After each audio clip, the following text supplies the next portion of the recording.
Quelle image doit-on garder de la reine Victoria? Si j'étais Stéphane Bern, je vous dirais que cette jeune fille a été promise à un destin exceptionnel. Elle a traversé son siècle avec détermination, malgré l'opposition de ses courtisans. Elle a suscité l'admiration de ses contemporains et d'artistes du monde entier. Appuyée sur le bras ferme de son mari Albert, elle aimait à répéter qu'une cour sans talent est comme un jardin sans fleurs. Au secours, attendez, l'Angleterre victorienne, mesdames et messieurs, ça fait rêver quelqu'un. Il y a quelqu'un qui a envie de vivre dans cette saleté. Rien que d'y penser, je sens de la suie sur ma peau. Bon, effectivement, ne nous exaltons pas trop. Je vous dois la vérité, moi, la reine Victoria, elle ne m'a jamais fait rêver. Quand je pense à son pays, j'ai un imaginaire rempli de suie, de charbon, de smog et de vibrions colériques. Mais ça reste une bonne porte d'entrée pour s'intéresser au libéralisme, à la première révolution industrielle, de ce qu'elle a été réellement, la condition ouvrière, etc. Donc aujourd'hui, mes amis, bienvenue sur l'étoffe d'un chef. Nous allons jeter un regard furtif et indiscret sous la crinoline de la reine Victoria. Essentiellement au sens figuré.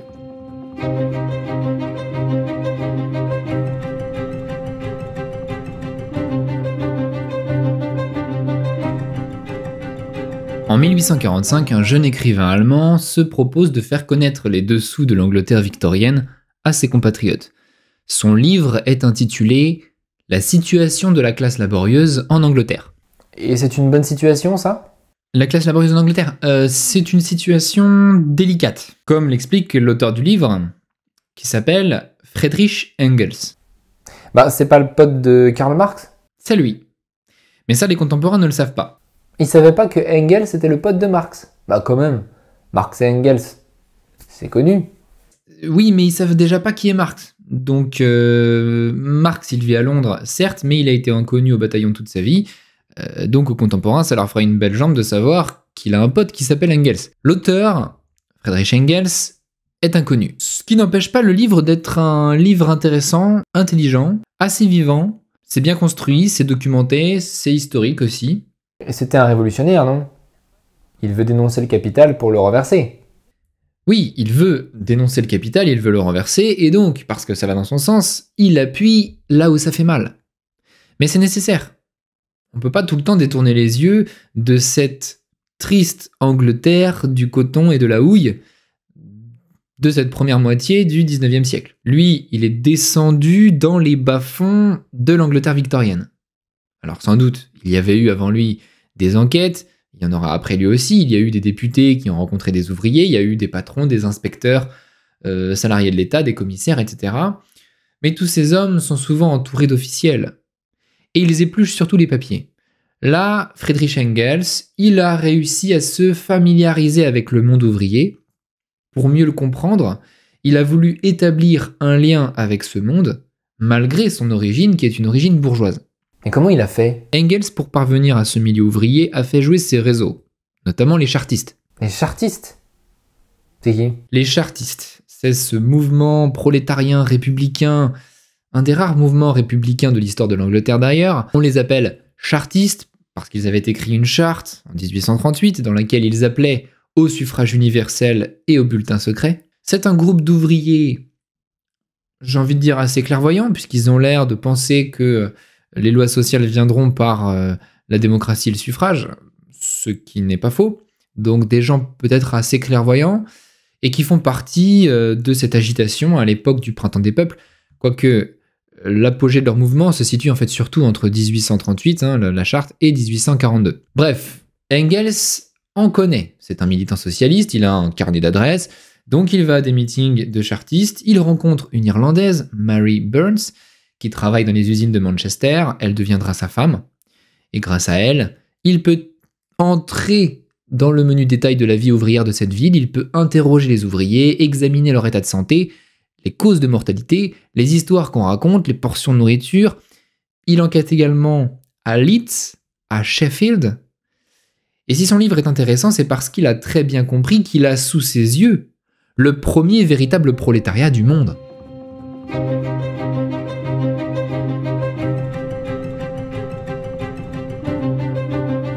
Je vais faire ici une parenthèse. Sur cette chaîne, j'ai beaucoup dénoncé le socialisme. Je dénonçais en fait l'idéologie totalitaire que le socialisme a été en Russie, en Chine. Peut-être on abordera plus tard le Vietnam, le Cambodge, Cuba, la Corée. En fait, j'en suis qu'à la moitié, et même moins que la moitié. Pour autant, je n'ai pas l'intention de laisser planer des voiles sur la véritable situation ouvrière dans tous les endroits où elle a été dramatique. Pour moi, la condition ouvrière est un problème social. C'est aussi d'ailleurs un problème relatif aux droits et aux droits de la personne humaine et à sa dignité. Le socialisme, lui, est plutôt une idéologie. C'est en fait presque un problème philosophique à l'origine. Et donc ce sont deux problèmes aussi importants l'un que l'autre, mais assez distincts. Sur cette chaîne, j'ai réalisé des vidéos sur Lénine, sur Staline, sur Mao. On a pu juger des fruits désastreux de la révolution au fil de ces histoires. Mais ce qui importe, c'est la vérité. La vérité sur les lois sociales, sur le capitalisme, et ici en l'occurrence sur les débuts du capitalisme. Cette vérité, je la recherche. Honnêtement, j'essaie d'être aussi honnête que possible, aussi bien par esprit de service vis-à-vis de mes spectateurs, que pour satisfaire une passion personnelle. Je cherche la vérité, c'est une partie du métier. Je ne vais pas vous répéter cette sempiternelle phrase selon laquelle l'objectivité est impossible, etc., etc. C'est pas ici le propos. Ça n'a jamais aidé un historien d'ailleurs à avancer dans la vie.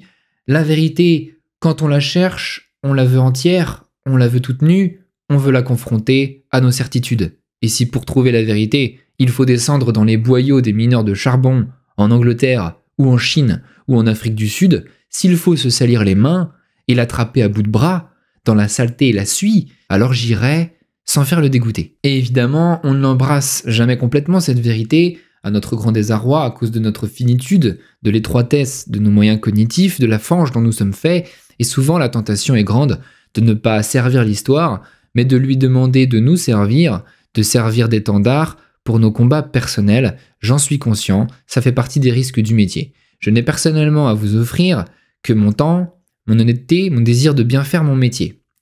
Je fais ici un appel aux dons pour la chaîne, parce que je travaille seul. C'est grâce à vous qu'elle tient, cette chaîne, c'est grâce à vos adhésions notamment, hein, pour tous ceux qui ont adhéré, tous ceux surtout qui ont donné aussi davantage généreusement sur mon Tipeee, avec ou sans contrepartie. Je remercie du fond du cœur tous ceux qui ont contribué à me faire tituber mon an mal an sur ce chemin difficile jusqu'à aujourd'hui. Mon métier est une aventure qui n'est pas finie. Il y a des tas de sujets que j'aimerais beaucoup aborder, comme par exemple le Troisième Reich, comme par exemple l'Amérique latine, comme par exemple la dictature Pinochet, comme par exemple aussi certaines idées, certains mouvements intellectuels ou certaines religions, certaines philosophies profondes qui ont irrigué l'histoire de l'humanité. Ça peut être le christianisme, ça peut être le libéralisme. Bref, il y a beaucoup de choses à défricher encore. Cette quête ne va pas finir, ni demain ni après-demain, ça en tout cas c'est certain. Et j'ai besoin de votre aide. À l'heure actuelle, le référencement de la chaîne patine depuis plusieurs années. Je ne suis pas super bien référencé. Alors personnellement, je m'en fiche parce que mon public est déjà super comme ça, donc j'ai pas du tout envie d'aller quémander auprès des foules. Mais c'est juste que j'ai du mal à rentrer dans mes frais. Je suis toujours à la recherche de tipeurs mensuels, c'est-à-dire des gens sur qui je puisse m'appuyer pour avoir une certaine sécurité devant les difficultés de la vie, devant les difficultés familiales, etc., pour essayer de voir l'avenir de façon un peu plus sereine, tout simplement. Donc si ça vous intéresse, si vous avez envie de m'aider, n'hésitez pas à faire un tour sur mon Tipeee. Je vous remercie de votre attention. Reprenons le fil du sujet.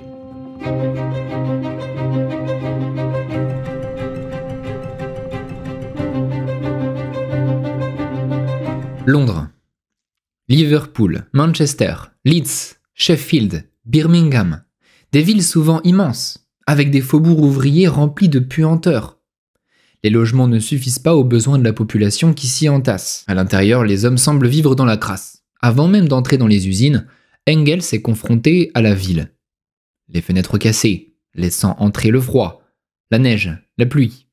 À Liverpool, il constate qu'un cinquième de la population vit dans des sous-sols mal aérés, sombres et humides. Les lieux d'aisance sont communs à plusieurs maisons et ils sont très mal nettoyés. La prostitution recouvre les trottoirs. Toutes les grandes villes sont concernées, celles de l'Angleterre, mais aussi Édimbourg et Glasgow en Écosse. Édimbourg est dans une vallée devenue maintenant repoussante. Dublin en Irlande, la baie est jolie, les quartiers le sont beaucoup moins. C'est tout le Royaume-Uni qui est concerné par le problème. Et ce problème, c'est celui de la laideur, à prendre dans tous les sens du terme. Et les bourgeois, quand ils traversent les faubourgs, ils remarquent rien. Je suppose que si, mais tu sais comment c'est. Ils regardent devant eux, ils font semblant de pas voir. Comme nous quand on passe devant le énième clochard de la journée. Donc c'est l'indifférence. Les quartiers populaires, on y est habitué. Sauf quand une épidémie de choléra se déclare. Tu m'étonnes. Ils ont peur de le choper, oui. Alors là, c'est l'inverse. Tout le monde exige à la municipalité du grand nettoyage. Et tout le monde supplie les autorités d'agir contre cette inadmissible saleté. On racle une dizaine de rues, on enterre quelques tonnes de détritus, et on laisse le reste en état. Et d'où vient toute cette misère, au juste? C'est quand même pas normal. Elle n'était pas aussi laide, l'Angleterre, au milieu du XVIIIe siècle. Ce qui a tout changé, ce sont des découvertes technologiques, surtout dans le textile. L'économie du nord de l'Angleterre est fondée sur le textile. Il y a la laine produite par les moutons dans les prés, il y a les cultures industrielles de lin, par exemple en Ulster, et puis surtout il y a le coton. Il y avait beaucoup d'importations de coton américain, cultivé là où vous savez, et qui débarquait dans le port de Liverpool. Donc la première révolution industrielle, c'était une révolution du textile, avant tout. C'est arrivé comme une cascade. L'invention de la mule Jenny par Crompton pour filer le coton, ses améliorations successives, l'invention du métier à tisser mécanique par Cartwright, puis le métier jacquard qui lui a succédé, l'invention de la machine à vapeur par James Watt pour remplacer l'énergie humaine, l'Angleterre du Nord s'est peu à peu remplie de machines. Et dans un premier temps de machines à filer.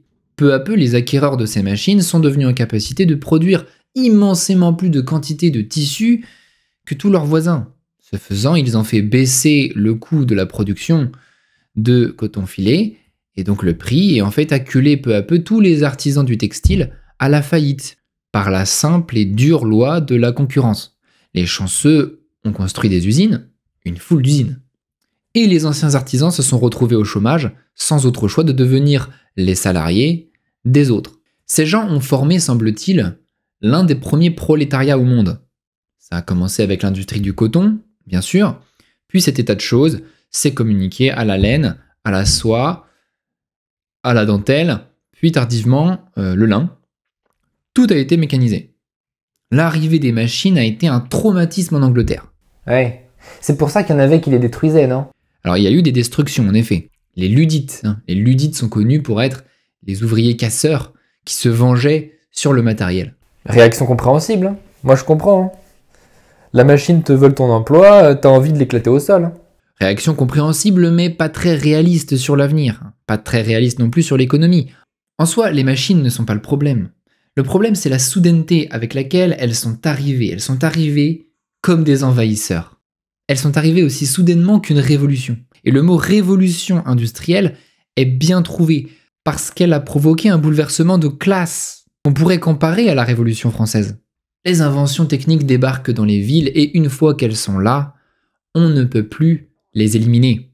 L'homme ne peut pas désapprendre les fruits de son intelligence. L'Angleterre a été, en effet, extraordinairement féconde sur le plan des techniques. Tout le long du XVIIIe siècle et dans le siècle suivant. Machine à filer, machine à tisser, machine à carder, machine à tricoter, machine à transfiler. L'anglais Wedgwood révolutionne la poterie. Pour le faire, Darby découvre le coke, un charbon pur et poreux extrait des minerais houillés et qui va servir à la fabrication de l'acier. L'acier au creuset est produit à Sheffield dès le XVIIIe siècle. Puis au XIXe siècle, c'est le décollage. Henri Bessemer invente le convertisseur Bessemer pour convertir la fonte en acier rapidement. Les fours Siemens se répandent d'encore meilleure qualité. Sheffield devient la capitale du fer. Et pour alimenter la machine à vapeur et faire de l'acier, il faut du charbon. On en trouve un peu partout, mais notamment au nord, à Newcastle. Développement du port de Newcastle upon Tyne. Découverte des multiples utilisations possibles de la machine à vapeur. Révolution des mines. On peut désormais pomper l'eau du fond des mines. C'est l'exor. Elle révolutionne évidemment aussi les transports. Dotation d'un réseau de chemin de fer moderne pour relier Manchester et Liverpool. D'abord, et peu à peu toutes les grandes villes. L'Angleterre, en 100 ans, est devenue un pays très très différent, infiniment plus différent que la France de l'Ancien Régime et la France d'après la Révolution. Les industriels, avides de nouveaux profits, concentrent le capital et concentrent également les populations dans les bassins de main-d'œuvre peu chers qu'ils ont choisis. Cette main-d'œuvre, elle est anglaise ou écossaise en Écosse, mais elle est parfois aussi irlandaise. Des Irlandais. Mais qu'est-ce qu'ils font là? Ils sont pas censés être sur l'île d'à côté? Eh bien, les Irlandais, qui ont connu la famine dans les années 1840, incapables de subvenir à leurs besoins, sont venus chercher du travail. Ils ont fait la traversée pour 4 pence. Leur présence va faire pression sur la demande d'emploi et accélérer encore le phénomène de prolétarisation. Le paysage démographique a complètement changé.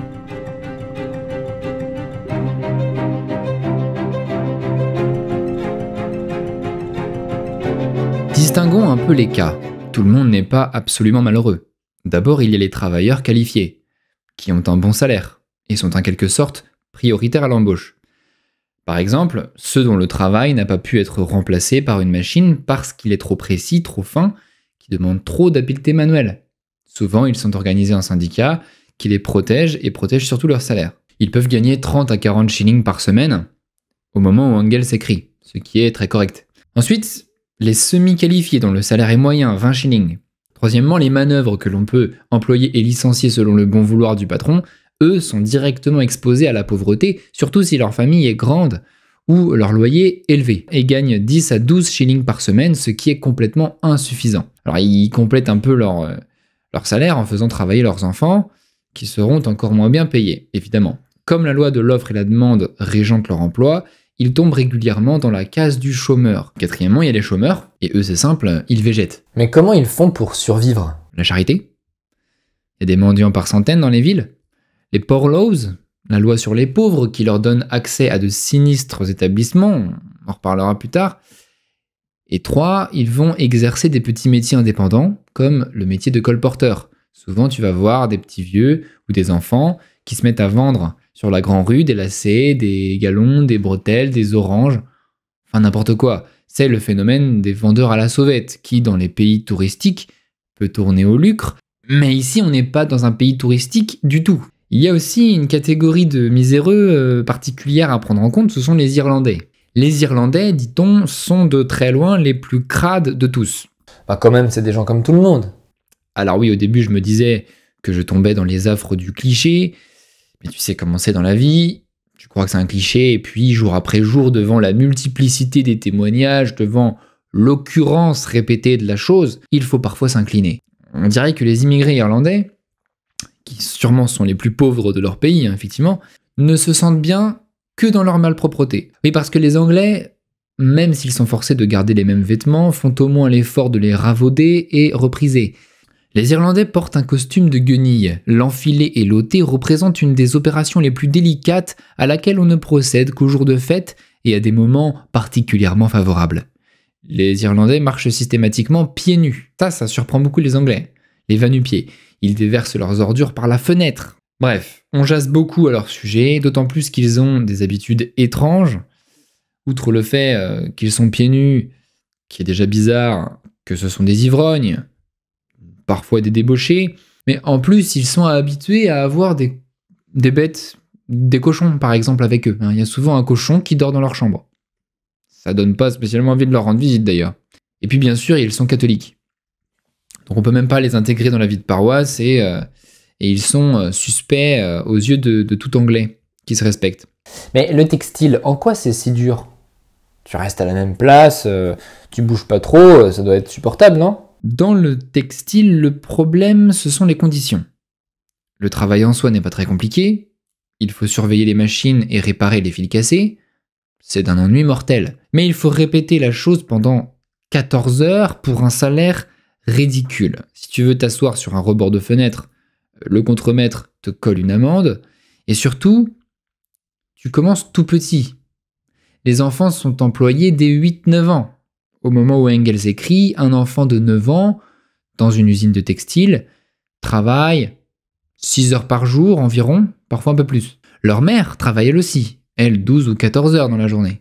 Dans ces circonstances, les enfants sont abandonnés, ils mangent très mal, ils vivent dans la crasse et souvent meurent prématurément, qui de la variole, qui de la rougeole, qui de la coqueluche, qui de la scarlatine. Ils vivent privés d'affection. Leur mère n'a pas le temps de s'occuper d'eux. Ils sont agités, intenables, arrogants. Pour les faire tenir tranquilles, les patrons utilisent parfois des narcotiques. Le surménage leur cause des déformations physiques, déformations du fémur, tendons de cheville trop relâchés, genoux qui partent en dedans, pieds plats. Ce sont des êtres qui n'ont pas terminé leur croissance. Donc ils grandissent et ils deviennent ensuite des adultes de constitution très faible. On ne peut se promener dans Leeds ou Sheffield sans croiser des estropiés, tous les jours.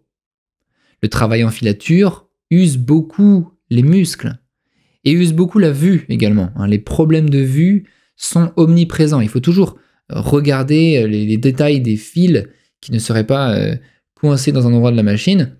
Il n'y a pas de lunettes, donc perte d'acuité visuelle.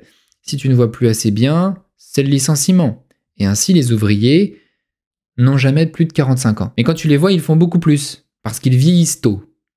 Ça, c'est ce que se répète souvent Engels, parce qu'il l'a remarqué en scrutant les visages. Les contremaîtres sont réputés intraitables sur les questions d'absence. Garder le lit 4 jours, c'est le grand maximum, sinon tu es sûr de perdre ton travail.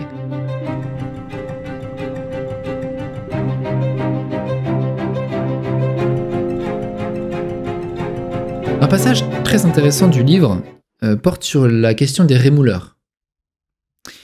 Les rémouleurs, ce sont des gens dont le métier est de rester couché sur une planche, dessus une meule, et d'y aiguiser des lames. Couteau, rasoir, fourchette. Ils commencent tard, à 14 ans, et on les reconnaît parce que souvent ils ont des jambes en K, un peu déformées par la position anormale du travail. Engels fait remarquer que généralement c'est un emploi plutôt bien payé, qui demande une qualification. Comme ces gens sont bien payés, ils sont très fiers de leur emploi, et ils ne veulent pas du tout se faire concurrencer par qui que ce soit. Ils reconnaissent que leur vie est courte, mais ils disent qu'elle est courte mais belle. On n'y entre pas avant 14 ans. Les 6 premières années, tout se passe bien, et à 20 ans, les hommes commencent à montrer les premiers symptômes. Ils toussent du sang. 10 ans plus tard, ils deviennent bientôt incapables de rester allongés. Ils toussent de façon très bruyante, comme si leur trachée était un tube de bois, et se plaignent de diarrhée et de sueur froide la nuit. Ils toussent ainsi jusqu'à 40 ans, où ils arrêtent le travail et meurent d'asphyxie peu après.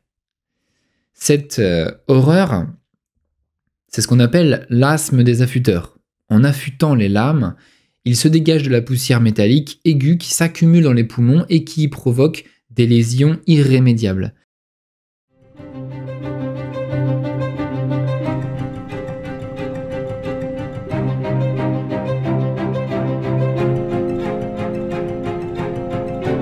Enfin, évidemment, il y a les mines.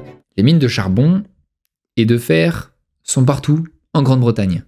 Dans les mines, le premier problème, c'est l'aération. Il y a une énorme différence dans l'état physique des mineurs entre une mine bien aérée par des bouches de ventilation et une mine qui ne l'est pas. C'est le jour et la nuit, ça n'a rien à voir. Dans ce dernier cas, systématiquement, on constate une respiration courte et sifflante, des expectorations épaisses de couleur noire, des céphalées, sûrement à cause du manque d'oxygène, et des affections pulmonaires qui aboutissent généralement à une tuberculose. Généralement, les mineurs meurent entre 40 et 50 ans à cause d'une maladie pulmonaire. Ça, c'est important, très important. Le fait que certains patrons aient négligé l'aération des mines est une des plus grandes tyrannies de l'histoire industrielle. Ouais, et puis il y a les coups de grisou. Oui, dans une mine de charbon, un gaz naturel, essentiellement du méthane, s'accumule dans les galeries. Ce gaz est hautement inflammable. Or, à cette époque, on s'éclaire à la flamme. Attends. Il s'éclaire à la flamme? Mais ça doit être la mort à chaque fois. Eh ben non, pas vraiment, parce que la flamme est protégée par un tamis métallique. En principe, une flamme ne peut pas traverser un grillage fin, pour des raisons de température. Bon, ça c'est le principe. En fait, en pratique, ça n'empêche pas qu'il y ait des accidents. Et alors, si une flamme entre en contact avec le méthane, c'est le coup de grisou. Une explosion, toute la galerie s'effondre, et des milliers de mineurs sont morts de cette façon. Et même si toutes les mines ne sont pas grisouteuses, il y a beaucoup d'autres accidents possibles dans une mine. Percuter une paroi reste très dangereux. un câble qui se rompt peut tuer un mineur en l'écrasant dans le fond. Le plus triste, c'est que dans ces mines travaillent là aussi des enfants. Les enfants dans les mines, première moitié du 19e siècle. Il y a des gamins de 8 ans qui ouvrent et ferment les portes qui séparent les différents compartiments de la mine. Et eux, ils passent 12 heures dans la journée à attendre dans l'obscurité sous la terre. Un peu plus âgés, les enfants de 12 ans et les adolescentes sont employés pour tirer les baquets remplis de minerais. Les baquets ou les wagonnets quand il y aura plus de chemin de fer. Ceux-là sont dans un épuisement permanent. Ils montrent un épuisement physique indescriptible. Généralement, ils ne font que ça de la journée. Et le reste du temps, ils ne font que dormir. Ils grandissent en voyant très peu la lumière du jour. Et ainsi, toute leur enfance est gâchée. Ils développent des retards de croissance, des retards de puberté, des retards de dentition. À noter qu'ils travaillent parfois dans une chaleur étouffante et dans la nudité. Les adolescentes, comme beaucoup de mineurs, travaillent parfois nues ou quasi nues, dans la promiscuité, pour supporter la chaleur notamment. La durée de travail est de 12 heures. Et si le baquet ou le wagonnet n'est pas plein, comme le désire le contremaître, il est parfaitement libre de le décompter du salaire. Puis il y a les mineurs, les adultes. Alors, eux, ils sont courbés, ils sont souvent penchés, ils ont des hernies discales, à force d'être penchés tout le temps. Ils boivent de l'eau sale, en conséquence, ils sont réputés avoir beaucoup de problèmes de digestion, et ils ont toujours cette expectoration noire qui est due à des dépôts anthraciques dans les poumons. Voilà donc un peu le triste constat que l'on pose aux alentours de 1840 en Angleterre.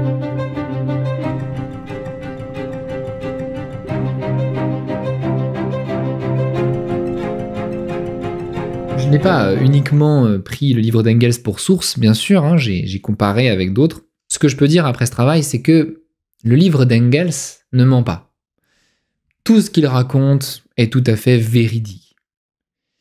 Évidemment, là où on le suit moins, c'est quand il amplifie l'opposition entre la classe bourgeoise et la classe ouvrière, et où il adjoint à la classe bourgeoise qu'il est des choses qui sont en fait plus vastes qu'elle, comme le pouvoir, le parlement, la religion. Bon voilà, c'est la représentation du monde typiquement caricaturale qu'ont les socialistes. Quand on raconte tout ça, on a l'impression d'une oppression systémique abominable et presque insoluble, où le pouvoir serait complice et conspirateur. Je vais nuancer un peu cette vision. D'abord, le Parlement anglais n'est pas hostile aux réglementations. En 1842, lorsqu'il a été révélé qu'il y avait des jeunes filles qui travaillaient dans les mines, dans les conditions que je vous ai expliquées, il y a un homme politique, Lord Shaftesbury, qui a fait passer une loi interdisant à tout individu de sexe féminin d'entrer dans une mine. Donc sous la reine Victoria, il n'y a pas de femmes dans les mines, en fait à partir de 1842. Mais il y a des petits garçons. La loi autorise le travail des petits garçons à partir de 10 ans. 10 ans, oh, c'est une blague. Et oui, la réforme de 42 n'est pas très audacieuse, la loi est très lente, et figure-toi que même en mettant la limite à 10 ans, il y a beaucoup de travail pour les inspecteurs quand ils doivent faire appliquer la loi, parce qu'il faut faire sortir tous les enfants qui sont d'un âge inférieur à 10 ans, de 8 ou de 9 ans, comme je disais. C'est déjà beaucoup de travail en termes d'application. En 1872, la limite est fixée à 12 ans dans les mines. En fait, il faudra attendre les mesures de David Lloyd George pour avoir enfin la limite à 14 ans. Et ce sera début 20e siècle. On voit ça, on se dit que le travail des petits garçons dans les mines et des enfants en général dans les usines reste le principal scandale de l'Angleterre victorienne. Alors, pour l'industrie en général, le Parlement légifère. Le Parlement légifère, il légifère même très souvent, mais les gouvernants sont d'une très grande lenteur. Ils ont peur des réactions des patrons et des conséquences économiques de réformes trop brutales. Les réformes servent donc à supprimer les maux les plus criants. Et ça, Engels le reconnaît, puisque au moment où il réédite son livre, donc dans les années 1840, le travail pour les femmes et les enfants n'est pas autorisé à plus de 10 heures par jour pour le textile, et cette loi va être généralisée à toute l'industrie en 1867. Est-ce que c'est à cause du libéralisme ? Parce qu'on va parler du libéralisme dans le prochain épisode. Je pense que le libéralisme affiché de l'Angleterre n'a pas aidé les réformes, pas tant par un manque de morale, parce que ça c'est pas vraiment un reproche pertinent à mon avis, mais plutôt parce que les libéraux rechignent à intervenir dans l'économie. Et ils ont agi comme un frein systématique pour légiférer.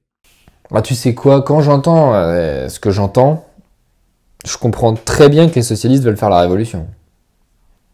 C'était inévitable en fait. Si on leur colle ça, ils vont vouloir s'en sortir par tous les moyens. Moi aussi, instinctivement, c'est ce que j'aurais dit. Mais je vais pas le dire dans cette vidéo. Bah si, enfin, tu comprends bien ce que je veux dire. Sans vouloir justifier le socialisme et tout ce qu'il a pu entraîner, on comprend qu'il soit parti de là. On comprend le point de départ. Quand tu dis ça, tu sous-entends que les excès des patrons anglais ont alimenté le courant socialiste dans le monde. Or, ce n'est pas la réalité. C'est peut-être vrai ailleurs, en Russie, et encore, mais en Angleterre, ce n'est pas vrai, et ça c'est sûr et certain. Marx et Engels sont des inconnus, quand le livre est sorti, personne ne les connaissait, et quand Victoria est décédée, on ne les connaissait pas mieux. Personne n'a entendu parler de ces gens. Nous, on les connaît, mais ni les ouvriers ni les patrons ne connaissent le socialisme, ni ne l'ont particulièrement diffusé. En fait, la parole des ouvriers passe par des syndicats en Angleterre, les trade unions. Or, ces trade unions ont toujours été convaincus de l'efficacité de la lutte parlementaire, et pas du tout de l'efficacité de la révolution. Les trade unions et le Parti travailliste, qui est en fait leur émanation au début du XXe siècle, ne sont pas intéressés par la révolution. Ah ouais, mais comment ça se fait? Je peux essayer moi de donner quelques explications. D'abord, le travail des enfants ne choque pas tout le monde. Dans l'histoire, les enfants ont toujours aidé au champ, par exemple, donc le sujet n'avait pas peut-être le même tabou qu'il peut avoir aujourd'hui, y compris pour les ouvriers. Donc ça peut expliquer pourquoi les ouvriers de l'époque ne ressentaient pas l'injustice sur les mêmes sujets. Eux, ce qu'ils voulaient, c'était avant tout les salaires. C'était ça qui revenait systématiquement dans les négociations syndicales, les salaires. Et là-dessus, ils avaient des succès. La situation ouvrière s'est améliorée malgré tout. La législation de Disraeli, c'est un premier ministre conservateur britannique du 19e siècle, il a fait une législation en faveur des ouvriers qui leur ont donné le droit de grève et le droit de vote, ce qui a été pour les ouvriers un véritable espoir de changement pour l'avenir. Et au moment où ils reçoivent ce droit de vote, ils sont en phase, disons, d'ascension. Les salaires des ouvriers n'ont pas arrêté de monter pendant tout le 19e siècle, à cause des succès commerciaux de l'industrie anglaise. Les salaires montaient et les prix baissaient. Alors, si les prix baissent, c'est pour une autre raison que je vous expliquerai dans le prochain épisode. En tout cas, à la fin du siècle, on est quand même sorti d'un certain misérabilisme. On voit des ouvriers qui ont des loisirs, on en voit qui jouent au football, qui jouent au cricket, qui font des paris sur les chevaux, on en voit dont les enfants vont à l'école. Bref, donc il commence à y avoir une vie un peu plus normale. Et ça, nous peut-être, on reste fixés sur certains scandales, mais les ouvriers de l'époque le ressentaient malgré tout. Enfin, quatrième et dernière raison pour laquelle les ouvriers ont fini par s'insérer dans la vie parlementaire anglaise, malgré sa lenteur, le système parlementaire britannique est très souple et relativement bien fait. Les réformes démocratiques et sociales s'y sont imposées lentement mais sûrement. Il y a une certaine régularité des lois sociales ou de l'élargissement du suffrage. Et pour toutes ces raisons, finalement, le Parti travailliste a pris cette résolution tout à fait consciemment, tout à fait en phase avec les réseaux d'intellectuels, par exemple liés à la société fabienne, qui étaient très impliqués dans ces questions. Nous ne renverserons pas la classe bourgeoise. Nous allons devenir bourgeois. Nous allons nous imposer à elle par les suffrages, par la légalité. Merci pour votre attention. Dans le prochain épisode, nous allons analyser le libéralisme victorien.